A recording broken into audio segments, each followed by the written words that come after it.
So I'd like to preface this video that I know I've been talking a lot about Assassin's Creed's in-game store and Ubisoft microtransactions and their business practices. I want to say this video isn't focusing on that whatsoever. It's focusing on a much more sensitive topic that I think hasn't been treated with a lot of reverence by the greater video game community. So if you're expecting a video about me talking about microtransactions or terrible reskins that have come out, it's not going to be about that whatsoever. It's going to be about Ubisoft as a company and the culture that they've cultivated over the last decade that's led to some very serious things happening. Now, if you haven't already, I recommend going and watching James's video, The Ubisoft Problem. It's a really well-structured, put-together video where he goes over all of the company philosophies and the culture that has led to the point in which Ubisoft is now what I would say is the worst company in the video games industry. Not only because of how they build their games geared towards sucking people dry of their money, but also because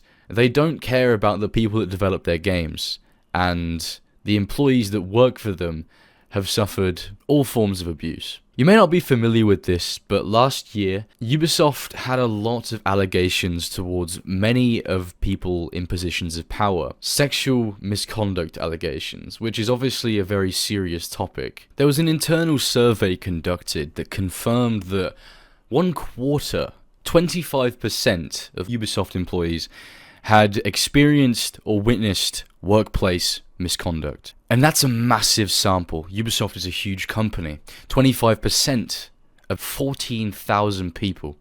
And I don't think that's a number to turn your nose up at. It's very serious stuff. You can find a podcast with myself, James, Tyler, and Ethan, and also Luma and Brett, where we talked about all of the sort of gritty details of everything that happened and who exactly was involved. I'm not here today to go into specifics and talk about who did what and what happened, because we know it happened. If you want to know more, you can go and check out that podcast. I'll leave the link in the description. It's a pretty difficult listen because we're talking about very serious things, but if you want the information, it's there. When all of this happened, we did try as a community to speak up. Many different subsets of Ubisoft communities, the Four Pillars community, whatever, many people were furious, rightly so, and tried to get involved in various different movements to make this happen. And it almost seems like all of that effort fell on dead ears. There was little to no acknowledgement whatsoever. And basically Ubisoft completely swept it under the rug. And within a few months, or maybe a few weeks, the majority of the gaming industry had completely forgotten about what had happened. And it was swept entirely under the rug, and people were back to praising the games and praising the company. And it was all forgotten about, which was heartbreaking for me. I can only imagine what it was like for the victims that had the bravery to stand up and speak of their experiences. Just having this huge corporation silence you entirely must have been terrible. All we saw was PR moves and hollow promises. You know, they released the Ubisoft Supporting Women campaign, which was, coincidentally released just after the sexual misconduct took place. And to me, that was a really hollow movement. It was more of a movement to say, look at us, we're going to change. But it was only for the public eye. It wasn't for the people within the company, and we'll get onto that soon. There was no internal changes made at Ubisoft. It was all a front to make people support them again. And that's not to say devs themselves involved in the games weren't trying their best to show solidarity with the victims. For example, the Sisterhood logo was actually added as a tattoo in the game, and Darby McDevitt himself recently confirmed on Twitter that this was the devs' decision to put into the game. This was their best way of showing solidarity, because most likely if they wanted to do anything more, the higher-ups would shut it down completely. The Sisterhood tattoo was devs trying to show their best that they were not happy with the way things were in the company, and they weren't happy with this misconduct, and they weren't going to just let it slide. And that gesture of including it in the game, it made some people believe that possibly Ubisoft were deciding to change, and that they were going to move forward in a better direction. And you know what? I don't blame anyone for putting trust into a company that seemed like they were trying to move forward.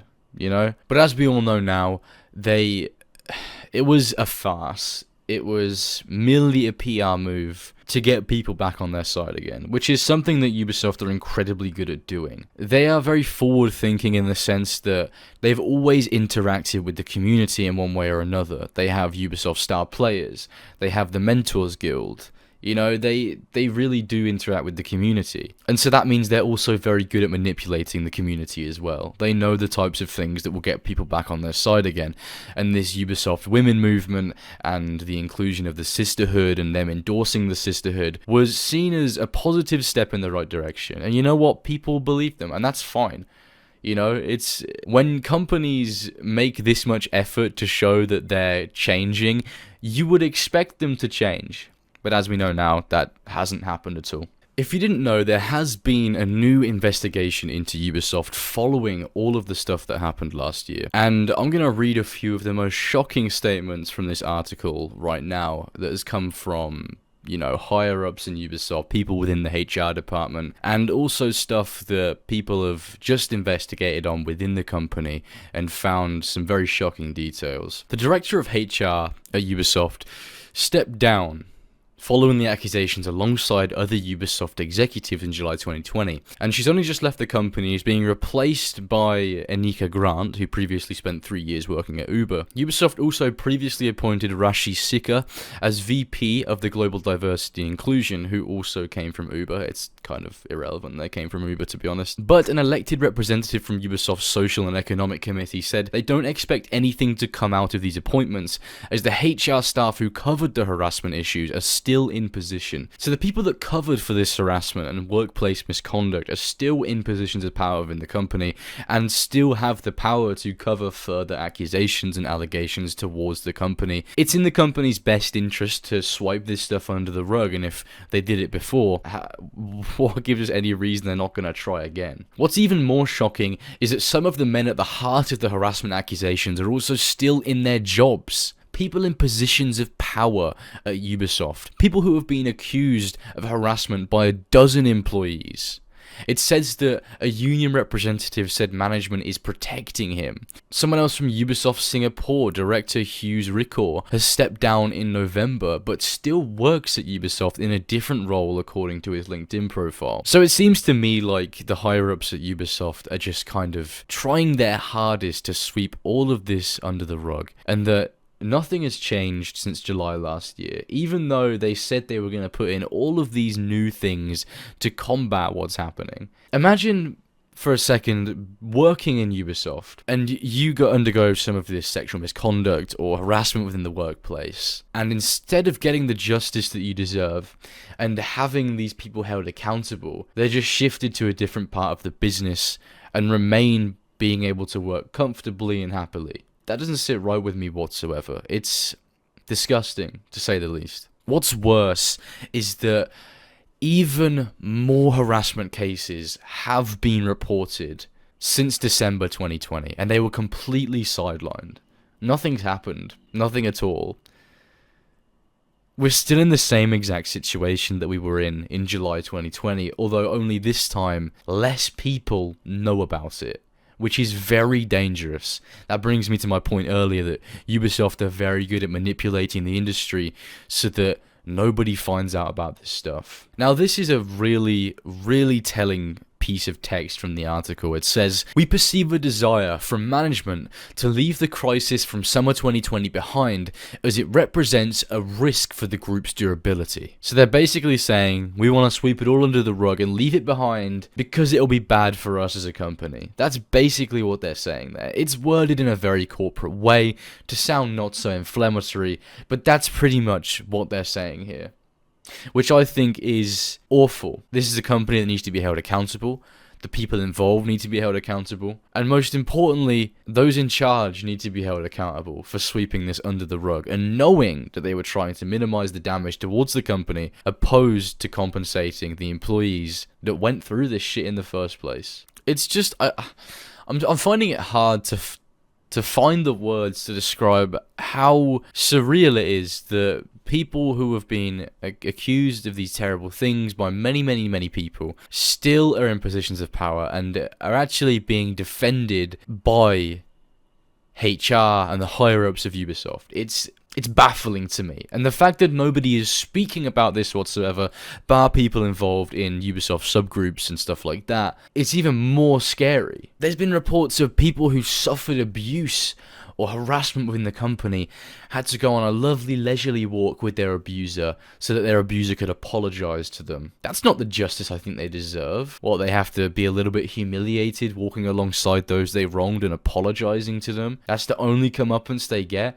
They get to keep their job, they get to keep their position of power, and what's more important is they get to keep harassing and abusing people within the company, because as I said earlier, there's been so many more cases that have been reported that have been sidelined entirely. It's scary stuff, what can I say? I have no doubt in my mind that Yves Guillemot, the CEO of the company, must step down. I'm going to echo what Tyler and James have said in previous videos and podcasts and tweets. Either one, he knew what was happening and was completely complacent in it because those that were in power brought him money and that's good enough for him. Or two, he was completely incompetent and had no idea this was happening, even though it was going on over the course of the last decade. So there's two options here and they're both bad. Either Yves Guillemot is a terrible person and allowed this to happen, or two, he's so tone deaf and incompetent as a CEO that he had no idea this was happening. They're both pretty bad, and both to me prove that he's not fit to run a business like this, where so many people are involved. That's not me saying that Yves Guillemot is fully culpable for what happened within the company,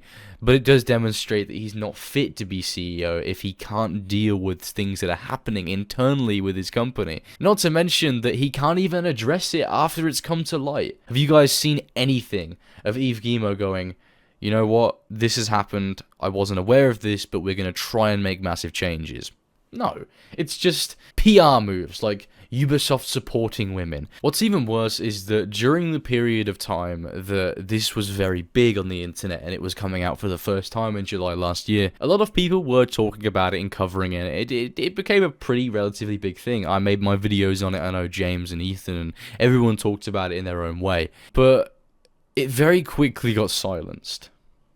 And it came to the point where Ubisoft was swinging back around to this positive feedback. Nobody was talking about it. It's very strange to me when microtransactions are pushed in games. People are very happy to get up in arms about that.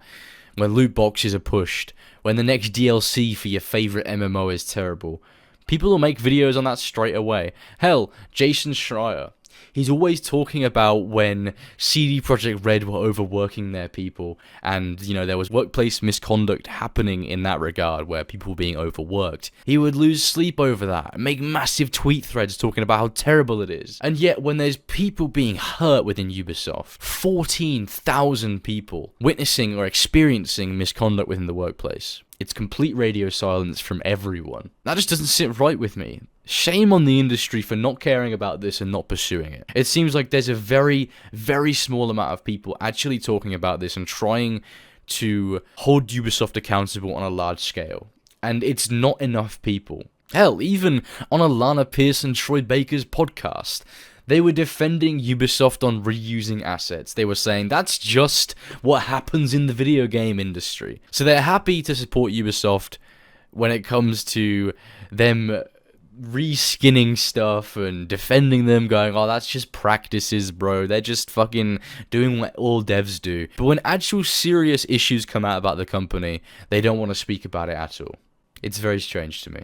It's very weird. And that's why I'm making this video, to just bring some light to it. That's all I want to do. We currently have a hashtag going on Twitter, hashtag hold Ubisoft accountable, and we're trying to get it trending, we're trying to get some traction towards it so that more people can know what's going on with Ubisoft and what exactly they need to be held accountable for, because they've done such a good job of sweeping this under the rug that now people don't even know what they need to be held accountable for, and they don't even know what's happening within the company. So I'm just making this video in hopes that we can bring some light to it and that more people can find out about it and hopefully add to this movement and actually see some proper change. Personally, I'm not going to be endorsing any Ubisoft products until we do see some proper change. This is a serious issue to me. It is to everyone within the community and in the Assassin's Creed community and in other Ubisoft sub-communities as well. And I think everyone's sick of it at this current point. We want to get the word out there